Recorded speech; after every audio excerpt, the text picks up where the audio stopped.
күндөн баштап жашообуз түп тамыры менен өзгөрдү. Менин атым Бахияна, жолдошумдун аты Майрамбек. Биз үй бүлөбүз менен балыкчыда турабыз. Балдарыбыз мектепке, бала бакчага барышат. Кичүү кызымдын аты Салия. Ал жакында эле 5 жашка чыкты. Кызымдын күлкүсүн укканда үйүбүз жарык болуп калат. Бирок бир күнү Салиянын ичи ооруп, буттары сыздай баштады. Жолдошум экөөбүз Бишкекке келип, кызымды дарыгерлерге көрсөттүк. Ооруканадан ооруканага барып, акыры оор диагнозду уктук. Кызымда нейробластома оорусун аныкташты.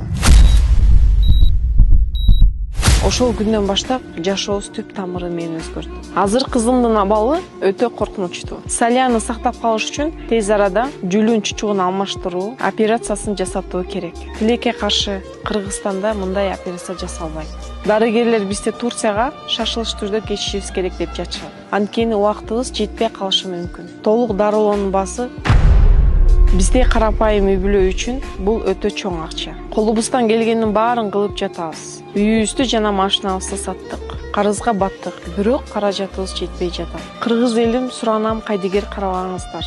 Ар бир 50, 100, 200 сомуңуздар биздин күрөшүүдө чоң жардам берет. Ооба, болгону 100 сомуңуздар кызыбызды сактап калышы мүмкүн. Баарыңыздарга Аллахым 1000 мертебе ыраазы болсун.